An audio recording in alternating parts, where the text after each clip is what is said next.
Welcome to CMO Huddles Studio, the live streaming show dedicated to inspiring B2B greatness. I'm your host, Drew Neiser, live from the Doubletree Hilton in San Francisco. Today, we're diving into leading through transformation. Because let's face it, if you're not transforming, you're probably being left behind. From tech stacks to talent, everything's in flux, and CMOs who can steer the ship through the storm aren't just surviving, they're helping set the course for the entire organization. With that, let's bring on Chris Pieper, VP of Enterprise Marketing at ADP, and a returning guest who's previously appeared on the show to discuss product launches. Hello, Chris. How are you and where are you this fine day? Hey, Drew. Thanks for having me. I'm in Roseland, New Jersey today. Super exciting. Yeah. Well, it is the Garden State after all, Chris. So, all right. Well, let's dive into how are you approaching transformation, right now? And we're talking marketing strategy and internal culture, and it's a big company. So, talk about your world as it relates to that. Yeah, thanks for the question. I believe that transformation isn't just about changing approaches. It's obviously there's some kind of general objective of why you're even starting the project in the first place, but it's not about changing approaches. It's really about shifting mindsets, at least as a key factor of success. So I think pairing both a bold and inspiring strategy with a cultural story that people can see themselves in is really the key. So you can't just bolt on new tools, new ways of doing things, or use profitability as an inspiring rallying cry. That doesn't necessarily work. So I think it's really important to connect the why to both growth and pride, showing teams how this transformation makes their work more meaningful, not just that we're adding extra steps. It's so funny because I know as marketers, and you and I have had this conversation over the last several years, that it's easy to see for the marketer often where you want to go. You can set that strategy, you know exactly how to do it, and you're ready. You're already there. But then you got to bring all these people with you. And I love the notion of, so what are some of the challenges of and things that you need to do? Because let's say we've got the big idea, we know where we want to get to. How do you sort of bring people along and generate the pride that you're talking about? I think it's a great question again. Super critical. I'll give you an example of one transformation initiative.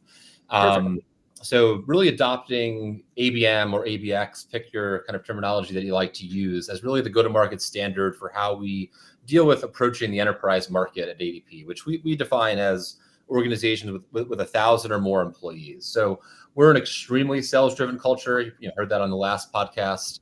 One of the largest sales forces in the world, about 11,000 sellers across the world. I mean, it's massive. And this was a big change. It's been very sales-driven historically. So just really kind of positioning this new approach, which could obviously be scary because change, inherently can be scary, especially when it's disrupting the status quo. There was a couple things that we did to really kind of focus and try to kind of bring this along. Change management, obviously, core, is key. What are those key things? Shifting behaviors like mandating Salesforce compliance, instilling data quality, obviously important. The whole kind of cross-functional orchestration across sales and rev ops and marketing, other teams. But the real key for that one is really that the sellers, especially in this kind of sales-driven world and history that we've had, really needed to believe that marketing wasn't just air cover or just kind of fluffy, pictures as the things that we hear sometimes, but a real partner in revenue that will help them make more money. And this was not easy to do, but once we really proved that, the pipeline impact that we had, the improved deal velocity and quality, it really unlocked momentum across the organization. But that kind of bringing sales along every piece of the journey, kind of, showing the small wins. Without that, I mean, it's kind of just another kind of thing that's lost in the noise, frankly. Well, it's so interesting. I mean, 11,000 salespeople, that's just like, that's an army. And I can imagine that they had their way of doing things. And I'm also imagining that you couldn't go to all 11,000 right away and say, hey, we're changing this. So how did you build the case to sort of, through a pilot or something, to get a few people and show that it worked so that you could start to get, again, this army on board? It's exactly how we did that. rather than just kind of launching it from day one. And we have about like 11,000 or 12,000 accounts. That's it, even though they're meaty across our entire enterprise market. So just doing that all in one shot, especially coming from the kind of previous state, which again was more sales driven, that wouldn't have worked. It was really important for us to figure out who are those sales champions, specifically sales in our, at least in our environment. Who are those sales champions that want to do something differently? They want to be on the cutting edge. They want to have, a differentiation between them and their peers, versus we have plenty of people that have made literally 15 or 20 presidents clubs because they've been here that long. They're not necessarily, not to kind of paint a broad brush, but not necessarily the ones that are most, kind of eager for change. And from their perspective, why would they? So it was really important to figure out, how do we do small scale pilots, take a sliver of the market, strategic accounts, whatever that kind of key focus would be, get those sales champions that had the appetite for this. And then over time, share those small wins, kind of use them as the mouthpiece and really kind of use them as credibility, frankly, for their peers. That was critical to kind of have this land and expand, and just kind of, rough math. If we, 4 or 5 years ago started with, let's say 5-10% of our addressable market through an ABM motion, and the rest kind of sales led, some traditional demand gen, we went from 25 to 50 to now our entire market is of 11 or 12,000 accounts, all going through this ABM type motion. And that would not have been successful, particularly in this environment where there's a lot of change that was required, if we didn't have that kind of approach to really build in those early adopters that can be our evangelists as well. It's so interesting because there's such urgency among CMOs and a lot of CEOs. We've got to change fast. And what's so interesting here is, obviously with a company the size of ADP, one, changing that fast is probably impossible, but two, there's an advantage of doing it to go from 5% to 100% over what, 4 years? Yeah, 4 or 5 years. 4 or 5 years. So there's an advantage in that you get better and better and better, and you learn smarter. So when you finally get to 100%, it's not a thing anymore, right? It's just the way we go to market. And it's so interesting that there isn't like that moment where, we're transformed. It's a thing that takes time because of all of the program elements. It must be very gratifying, though. I think you nailed it in that statement, and it feels gratifying as you're saying it. But it is a journey, and I think that kind of like remembering the small steps and kind of capturing ground, that's where people burn out, and that's where it gets challenging. But you're right. When you look at it, kind of, where am I going to be in a couple of years, and kind of zoom out a little bit more. That's exactly right. Bill Gates has a quote. Just going to throw this one in there, and you can move on.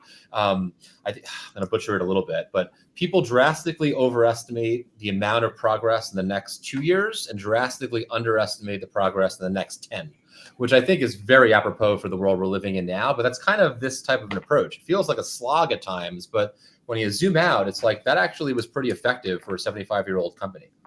I love it. And by the way, thank you for quoting Bill Gates. I think that's the first time he's been quoted on CMO Huddles Studio. All right.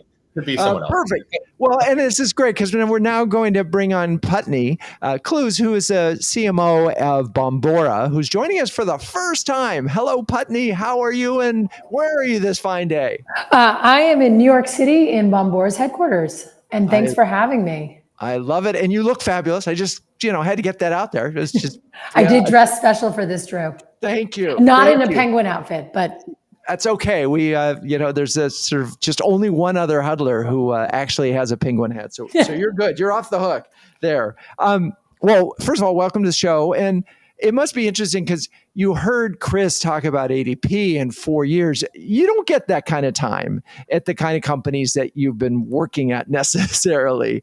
So, it just must have been like 4 years. That feels long. And yet, that it's not easy to turn those ships. No, and so much of what he said resonated, and at the risk of being duplicative, one of the first things that I would say about the notion of transformation is that the word itself sometimes bothers me in the various contexts in which I have encountered it and the initiatives I've led, because it sort of suggests a presto changeo that I think is not actually possible and sets up the wrong expectation for the team you're leading and the team you're delivering for. And really what we should really be setting the expectation is that a major change is going to be a long and difficult slog, and there will be some really bright spots, but there will be times where you really feel like you're pulling the cart through the desert. And that's important to set that expectation up front, because otherwise the process of leading the transformation will be disappointing and more difficult than it should be. It's so funny. I was at an event last night here in the Bay Area, and expectation was probably the number one term and recommendation, because when there's misalignment in expectations between CMO and CEO, we know there's a problem. But when we talk about transformation, we are talking about something that is inherently long-term, when the CEO and everybody else in the C-suite is under a short-term pressure.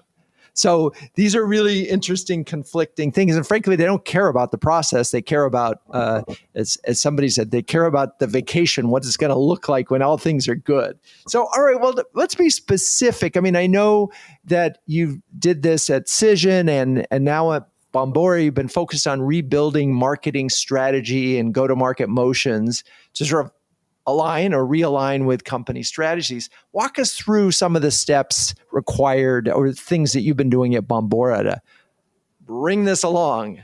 Yeah, I mean, I think the first thing is you do have to, and again, sort of echoing what Chris said, there's the case for change that needs to be put together, even when, and I think the risk in a place like coming into Bombora where maybe you felt like everybody knew what you were brought in to do, I think you still need to really, as the leader, set up your own case for change, the way that you're going to articulate it, articulate the roadmap of how you're going to get there and what people should expect. That's work that I have done here that is really, really important. Don't come in and just assume that everybody knows what you're brought in to do and are aligned. Really laying that out, because then it becomes your reference point all along the way. Remember why we're doing this. Remember what we said we're going to do. Remember what we expected to see. And you just start tracking to that. And that's something that we have been talking about here at Bombora. And most important, I think, for me here has been articulating what we're stopping doing, what we're no longer doing, and tying that to the story we put together at the front as part of the transformation. Because in our case, we're a small organization, big opportunity, but limited resources. What we're not going to do as a part of getting to where we want to be is just as important as what we are going to do. Amen to that. That's Peter Drucker. The definition of strategy is knowing what you're not going to do, right? Because you have to have some focus. But I want to go back just one bit and just put a pin on the fact that with that roadmap, you probably had milestones and you could say, we're here. And now we're going to be here, and here we go. And so eventually you train the rest of the folks around you to know, okay, this is where we're going. This is how we're going to get there. Yep. And one of the we can be more specific. If one there's of the things I'd like to bring in there that I used at Bombora, I 100% used at Cision. There are milestones of what we're going to achieve. Like, we're going to bring in, we're going to change our tech stack. And that's the milestone of doing that.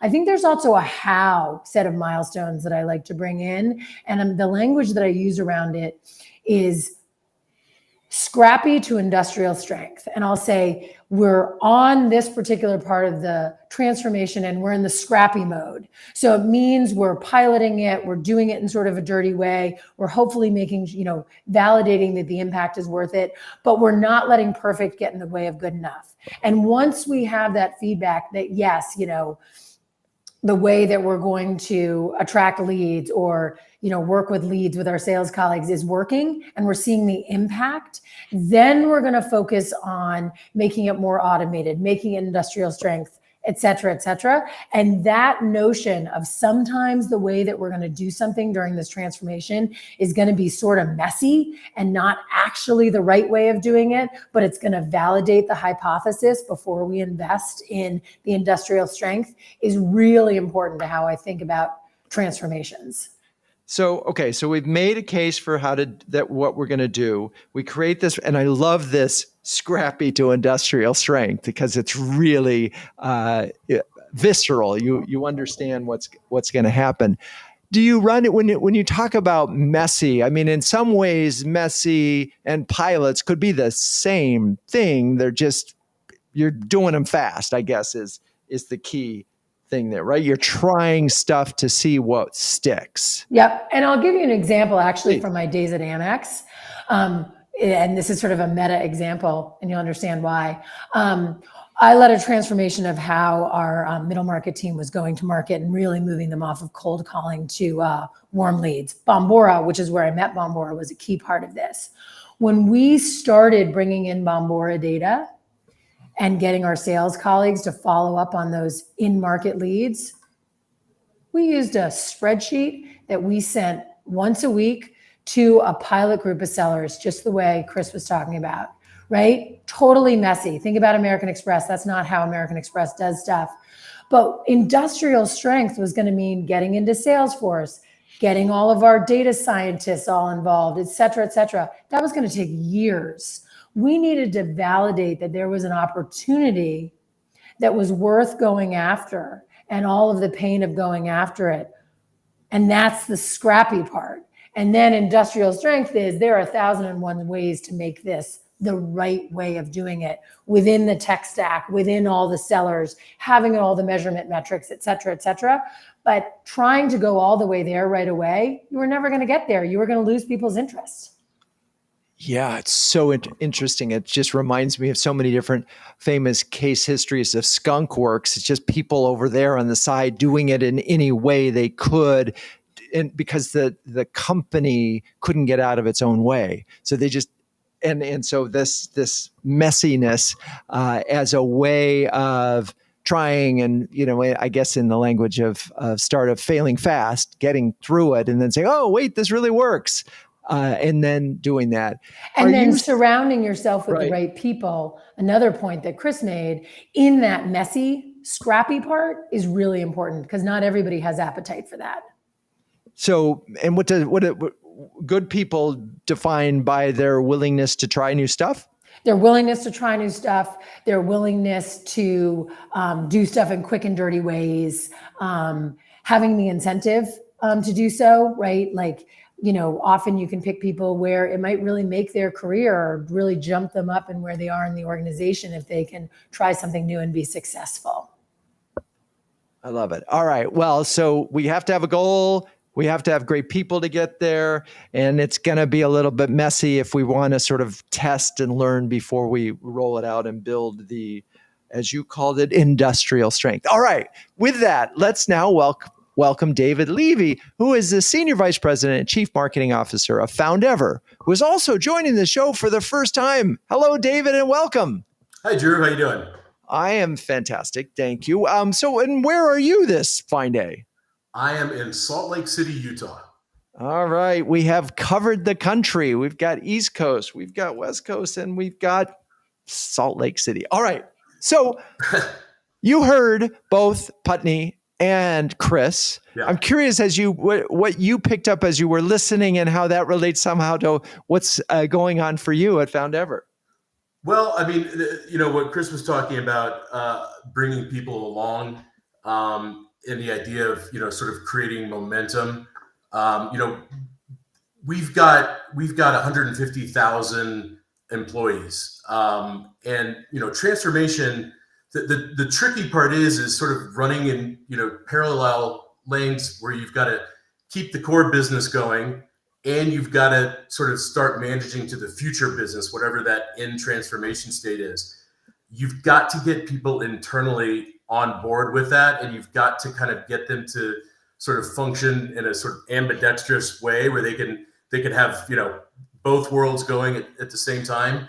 And I think Putney was kind of alluding to similar things as far as having people who are willing to be a little bit scrappy, do things quick and dirty, a willingness to try new stuff, because when you're an enterprise and you've got a legacy established core set of services, and you do it in an enterprise way, and then you've got this future state transformation initiative you're trying to get to, you can't do it the same way. You don't have that legacy established process and tools. And so not only are you trying to stay anchored in the present while going towards the future, you've got different skill sets, tools, and processes for both.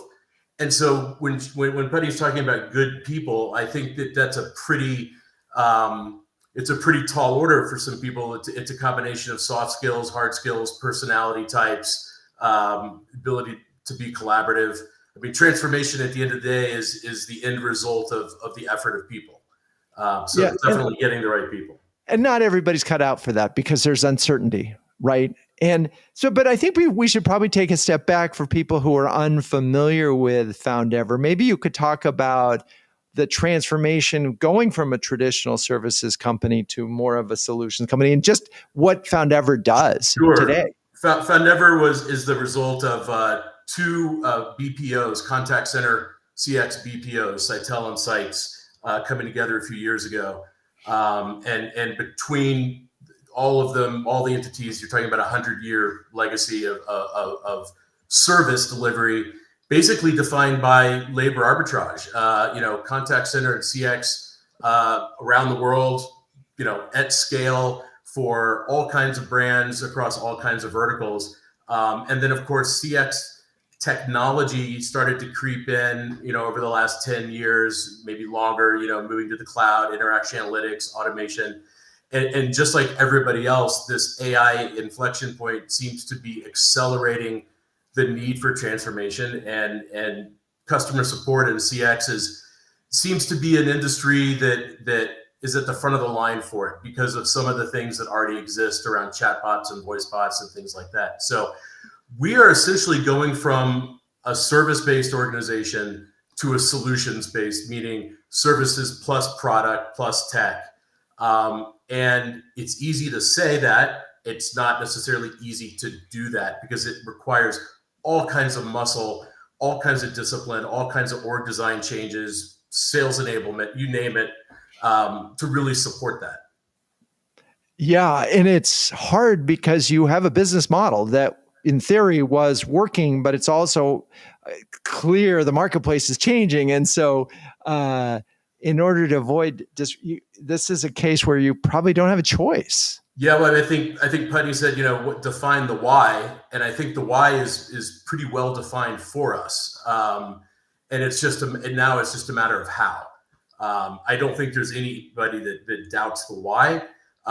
It's the how, and then it's what does good look like? What's the incremental steps along the way so that you're headed towards the right destination? Because transformation isn't actually a real thing until the market believes it. No matter what you do and say and try to do and what you operationalize, until there's some validation from the market that you have turned into something else, I'm not sure you can claim transformation. Yeah, I mean, and it's interesting. I mentioned this event I was at last night. I mean, when you have been successful as a business for a long time, you establish some sort of mental state, brain, you have some portion of the brain in analyst mind and in your customer's mind. This is what you do.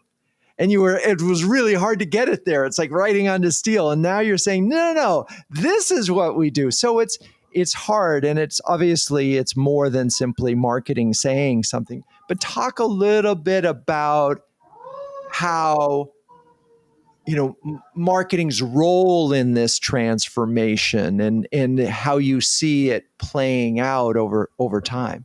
Well, I think marketing, at the end of the day, I think we create the pressure that actually makes the change happen. I don't think any marketer with integrity wants to put something out there that's not real, but you do have to start sequencing things, pilots and early wins, and set a vision. You can't wait for perfect to start putting your messaging in market. And so I was talking to someone the other day, and we were talking about the fact that it's almost like marketing manifestation. You have to sort of act as if the future is already here. That doesn't mean vaporware. It means taking those early wins, taking those pilots, taking that roadmap, articulating where you want to go. And then I think marketing does create the pressure for internal alignment and for people to sort of start moving in the right direction. And it's a little chicken and egg, and it's not necessarily comfortable. And it's a balancing act. And but it's interesting because I do think marketing has an interesting role. I mean, every function claims to own transformation. Product builds it, ops delivers it, finance funds it. But marketing makes it visible. We make it coherent. Obviously, none of us owns transformation alone, but we do connect the dots into the story so that the market can believe in something. I love this notion of marketing manifestation. I've got several examples went in my mind. I remember years ago with IBM launching WebSphere when it was really 4 different systems, all that were still different, but they launched it and they already had customers, and eventually became a very real single suite in the early days of e-commerce. There's even a funny story way back when, I think it was Sunoco gas stations, and Wells Rich Green created this campaign called "We Can Be Very Friendly, Yes We Can." And it was a song. And the magic happened when suddenly these gas station attendants, when there used to be those people, became friendly because the advertising said they were. And it literally happened that way. There was one friendly attendant, and next thing you know, they all were. So marketing manifestation can happen. It is real. I've seen it many, many times, and it's an exciting notion for marketers to grab onto. Okay, awesome. Now it is time for me to talk about CMO Huddles. Launched in 2020, CMO Huddles is the only community of flocking awesome B2B marketing leaders, and that has a logo featuring penguins. Wait, what? Yes, well, a group of these curious, adaptable, and problem-solving birds is called a huddle. And the leaders in CMO Huddles are all that and more, huddling together to conquer the toughest job in the C-suite. So, Chris, Putney, David, you're all incredibly busy marketing leaders. I'm wondering if you could share a specific example maybe of how CMO Huddles has helped you. Sure. No. For me, the most value, I think, is the pure sounding board, right? Access to other senior marketing leaders facing similar challenges, whether it's AI adoption, agile org design, measurement attribution. There's a certain, we're all in different industries, different companies, but there's a certain kind of set, especially with AI kind of transforming everything around us. We're all in this together. So I think that's always a good reminder, being part of Huddles and having that community to be there to really have these conversations. And also, and I've said this before to you, Drew, even if I can't make a huddle and my attendance has not been terribly stellar, frankly, and I'm sorry for that, the recaps that you send after the fact about these kind of structured conversations and huddles you're having are remarkably beneficial. So even that alone is worth it for me. And by the way, I don't know if you realize, but when AI, agile, and attribution, I mean, you're missed alliterative right there. So the triple A for that response. Thank you, Chris. Putney, David, any thoughts? Yeah, I mean, I'll jump in. I completely agree with Chris. Like, reducing the cycle time on stuff is a significant benefit, whether it's, considering a cultural change within your team or a strategy change or a tool change. A lot of this stuff is covered by the other huddlers. And so you can benefit from all of that collective knowledge. The other thing that I would like to really call out is the one-on-one conversations with you, Drew, are incredibly helpful. You are nothing if not honest and direct. And the beauty of it is you don't actually know the people involved or, often the exact instance or context.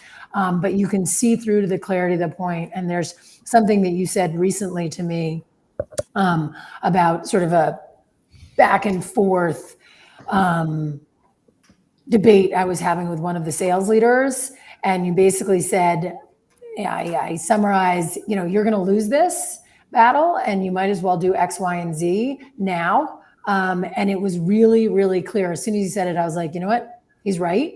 And that clarity that you bring, given your experience in our one-on-one conversations, is incredibly valuable. I love it. Well, thank you for that. And thank you for doing the one-on-ones. We appreciate it. Both you and Chris have taken advantage of those. David, any thoughts? And by the way, David, I know you are the CMO of the US market for Foundever, and I wanted to make sure that we got that in Thank here. you. Yeah. Make sure my colleague in EMEA is not typing up an email right now. Exactly. So I too enjoy the one-on-ones. I know we want to talk about huddles, but it's hard to separate the you from both, because you really drive those huddles. And the difference between knowledge and wisdom. I think I agree with Putney. There's sort of this ability, whether you know the specifics or not, you can kind of apply some of these universal truths that you've come across in your career. And I think the huddles are people in various states of that journey.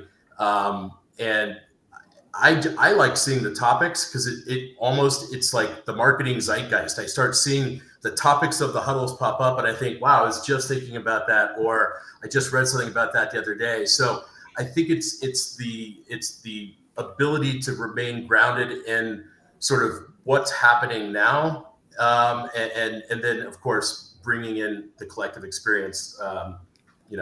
So appreciate that a lot. I really appreciate all three of you, and thank you for being in the community. If you're a B2B marketer who wants to build a stronger peer network, gain recognition as a thought leader, and get your very own stress penguin, please join us at cmohuddles.com.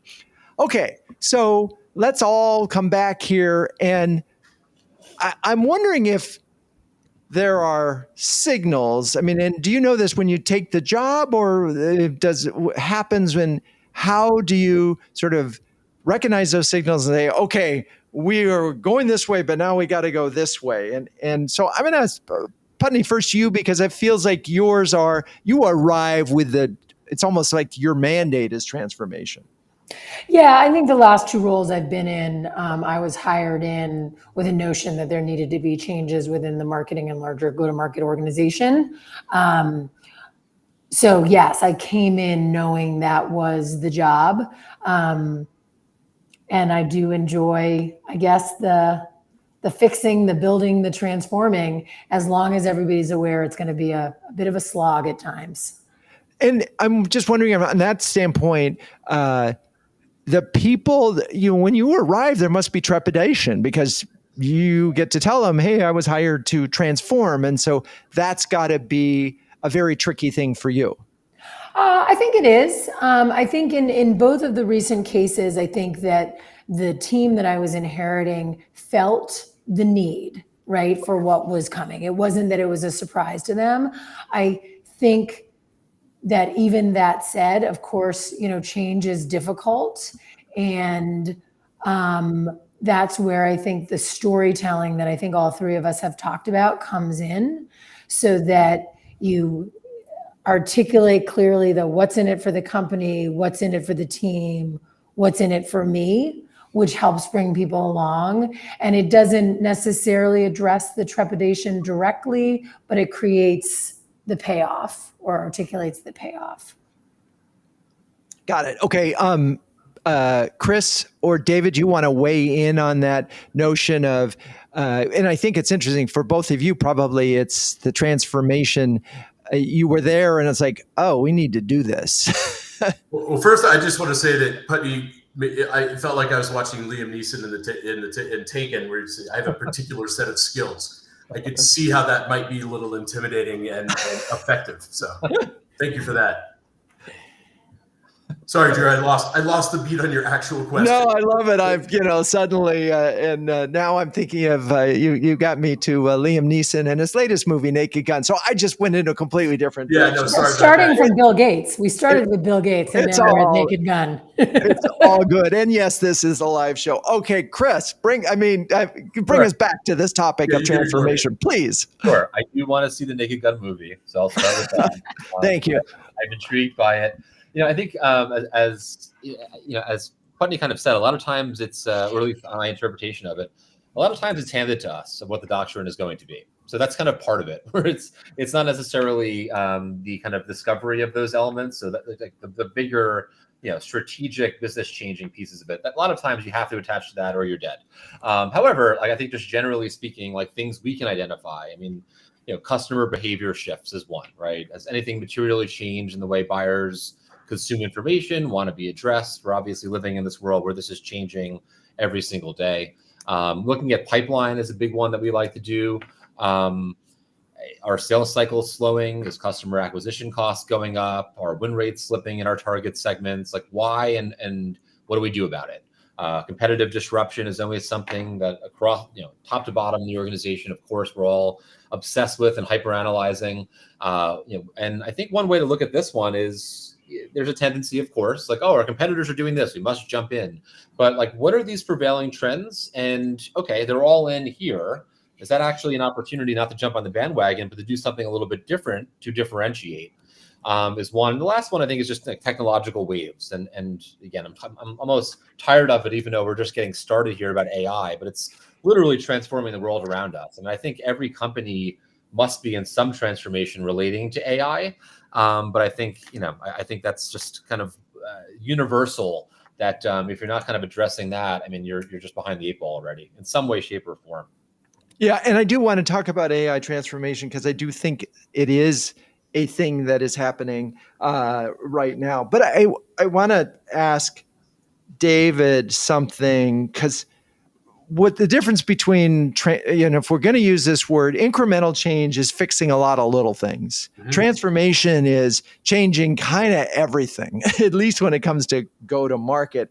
And that's really hard for a company with the number of employees that you have. So just, and you also talked about the fact that you still had to keep this existing plane in the air flying. Yeah. So just, I know there's a question in there. I just haven't said it. So come up with an answer for me. I think maybe part of the question is, transformation is not incremental because the vision is not incremental. The vision of transformation has to be complete. You have to begin with the destination in mind.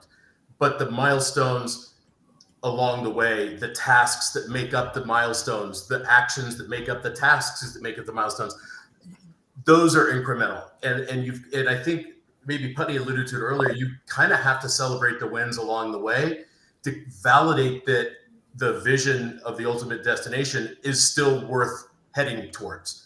And so I don't think anybody can go a year or two simply waiting to arrive. So I think you have to create a series of destinations along the way that are directionally correct, obviously still needing to pivot with market realities and forces beyond our control along the way. But yeah, transformation is not incremental. Transformation is a crystallized vision of a destination. But if you don't break it up into smaller chunks of incremental wins and change along the way, I think you risk losing the people that you need on that journey with you. Right. You can't just say, go there. Okay, you're there now. And I think the point that you made really was an aha moment for me when you said you have to have a destination in mind. And I think the problem with AI transformation right now is we don't have a destination in mind. And that's, it's one thing for you at your organization where your product could become AI. That is a transformation in mind, right? Because you're a call center and who knows? Bots are going to play still a moving target, though. If dog years, AI years, we're talking days. A new model comes out, agentic is suddenly real. Whatever happened, whatever's after that. So, at least our transformation is one that we have to grip loosely because we have to plan for the changes along the way. So. I'm not. The destination is still needs to be crystallized, but it's more of a description of the destination. We'll know it when we get there, as opposed to an actual plotted point on a map. And so, and I'm going to throw this at you, Putney, as we think about digital AI transformation. But it feels like. So the place that we want to go that AI enables in theory, and this may apply to you, David, is faster, better, and cheaper, right? I mean, when you hear John Lombardo talk about synthetic research, he talks about it being 6 times faster and half the cost. So that's a very clear value proposition. So, okay, I get it. But I'm just wondering, as we've talked here, Putney, a lot about just sort of business transformation and how you go to market and so forth. But I'm wondering, as you look at AI, are you tackling it with a destination in mind right now? Within my own team, I think the destination, but not, we don't know the full potential, I think is the challenge, is exactly that, the productivity destination. And so what I ask myself and my own team to do is think every day about, am I doing something right now that could be done probably faster or easier if I used an agentic tool, an AI-based tool.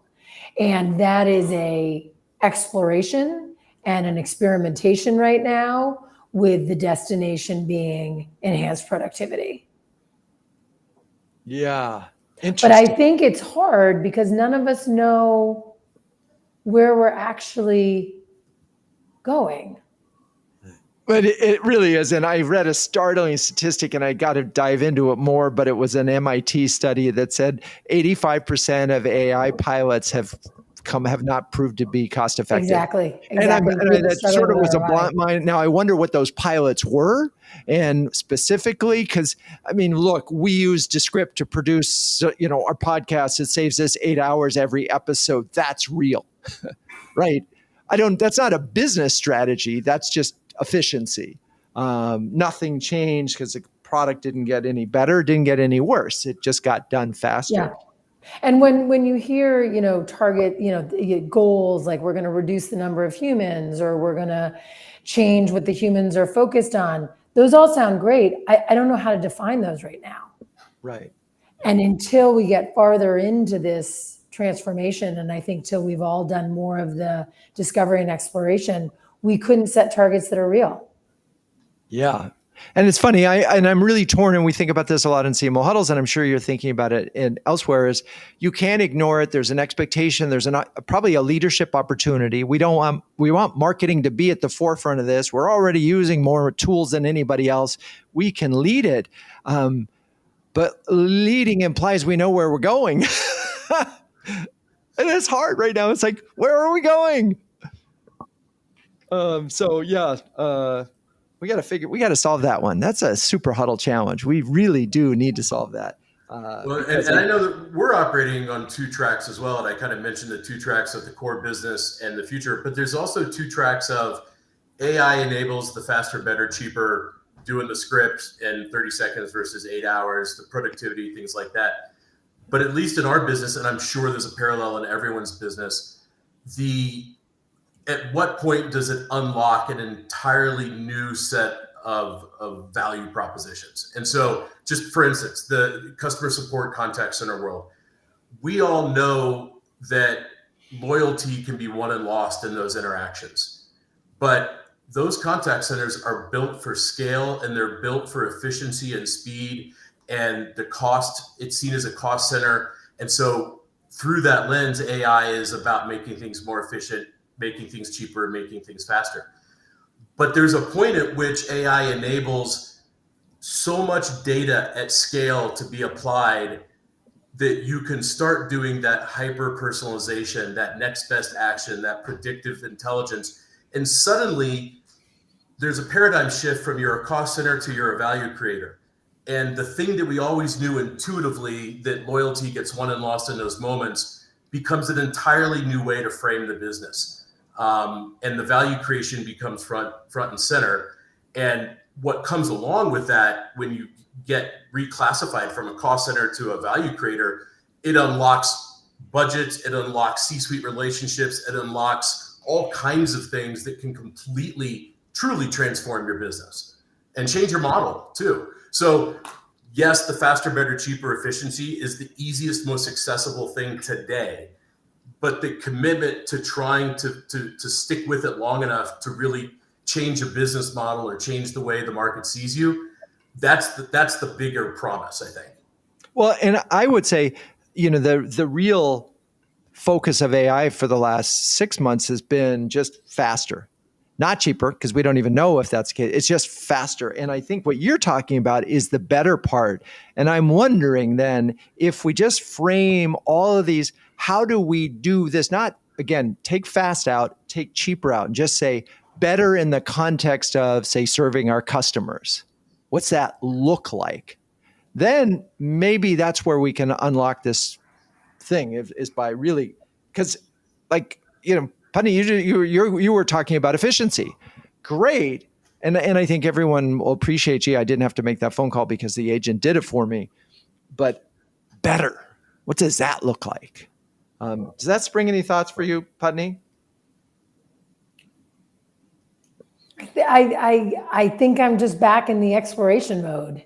Like I think really understanding the vectors of value creation and how to get there is where we all are.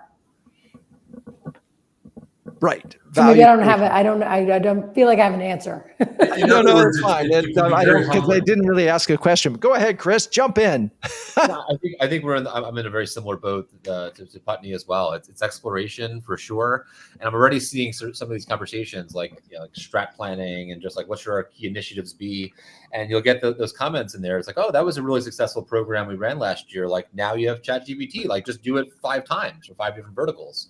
And it's like, well, hang on a second. Like that expectation's already coming, but what about all that on the back end? Are we actually going into making up the space? Healthcare, we're obviously a very big player in healthcare, but are we going to have that kind of full service experience, the sales experience, implementation experience? Or are you expecting me with quick ChatGPT kind of personalization of existing content to go and be a believable presence in X vertical? So it's just interesting. Like it still looks exploration. A lot. My point, I guess, is really just kind of productivity targets being thrown out there with expectations when we're still kind of exploring and trying it out. So that's just kind of some of the things that I'm seeing. But yeah, I mean, those things that I'm saying are like, that's not quite yet. We are obviously exploring that because we believe that is the future for sure. It feels like it's a managing expectations challenge, like just about everything in the marketing leadership role. And certainly because you have people like Sam Altman saying, oh yeah, there'll be $1 billion company with one employee, that doesn't make that kind of expectation, does make it a little more challenging. And I want to sort of wrap up a little bit with this. We're talking about messy middle right here. And Putney, you talked a little bit about that. And we're in the messy middle with ChatGPT, with AI, and you guys are in your other transformations. What advice do you have for other CMOs in managing that part of it? Because you don't get to the destination right away. I mean, Chris, it took you a long time, and so talk a little bit about that. And you feel free to repeat yourself, Putney, if you need to. But yeah, I think I probably will. Unfortunately, I mean, I think one, just acknowledging where you are is a really important thing. I mean, I typically as a leader am incredibly honest about how things are going. And I think if you're in the messy middle, you just got to call it out as such, while being clear about where you started and what you think your destination is. But if you're in the difficult messy middle part, just call it like it is. And then continue to articulate where you see the progress, the milestones, the tasks, the actions as David laid out, and continue to remind people of what the destination and the value you think that's going to bring. But it's okay not to be there. And I think that's the part that we all have to be confident to articulate, because you're going to get yourself into trouble if you overpromise where you actually are. Yeah, you have to have some kind of promise, right? We have to, because there is a promised land that we're trying to go to. But I get the other thing I heard unstated here is the need for employees that can deal with ambiguity. I mean, we as marketers are kind of used to that, right? Long term, short term. Chris, what do you want to add in here on this messy middle part? That alone, I could talk to you for an hour and a half on just humans and being comfortable with ambiguity. Like there's always been some are, some aren't, and a spectrum, but I think there will be no world other than how do you effectively navigate ambiguity quickly. Like, so that's different topic, next podcast. But if you're familiar with the Kubler-Ross model, It's also known as the stages of grief, which is not good marketing for this podcast. But in transformations, we actually look at this. Like, people follow a pretty predictable set of steps. If it is as you were saying, to a transformation of significant scale, not like an upgrade of a small thing, but denial to anger, to bargaining, to depression, to acceptance. So again, doesn't sound very optimistic, but that is how most human beings go through massive change. So a few things, and again, Putney kind of hit on a lot of these, but I think the celebration of the small wins to keep people engaged is huge. Success stories of the model working, early and often, probably more than even feels right. Like, just over communicate that piece. Check in frequently. Like, it's not enough to just kind of assume everyone's going through this journey in a kind of holistic way with the rest of the group. That's not the case. So, and also not just tracking tasks, but lend an ear, actually, genuinely listen to concerns. And I think Putney nailed this one for sure. Like, just repeating the why, reminding leaders and employees of the bigger picture and why we're on the journey we're on, not just this is more work for you to do and you have to do it. It's got to be, again, back to that with them and really kind of painting that vision of why this is going to make their lives better. Yeah, I feel like I've taken you three through the stages of grief in my meandering questions, so I appreciate you bringing us back to that. David, bring us home here with some key words of wisdom for folks that are daring to say, no yes. pressure there. If you just want wisdom, no problem. Perfect, you're the man. The messy middle, obviously doesn't feel great, and if your transformation story feels totally safe, you're probably too late. So it is everything that they just said about being comfortable, or at least being willing to live with ambiguity and uncertainty. And I think ultimately that leads to something, Putney's talking about, this is her, third, second, fourth round of transformation. And I'm certainly seeing and starting to notice executives who sort of build a career around transformation, and they're much different animals than the business as usual executives. But ultimately, it comes down to the fact that transformation is not a campaign, it's not a value proposition, it's not a brand promise, it's an act of leadership. And that's what I think is most interesting about transformation. And I think, Chris was saying that communicate a lot, communicate often, communicate to people who are only seeing one side of it.